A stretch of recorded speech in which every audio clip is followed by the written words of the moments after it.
Friends, Taj Mahal तो आपण मैंने समस्ते देखि अथवा कहीं मध्य जानी कौन आपण मैंने जानी ताजमहल हाइट केते एवं यह तैयारी हेबा पई केते वर्ष समय लगी।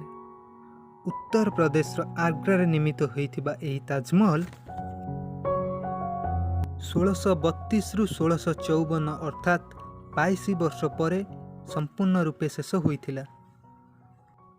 एहार हाइट थिला 240 फीट एवं एहार भीतर अंश को बनैबा पई कारीगर मानकु 17 वर्ष समय लागिथिला।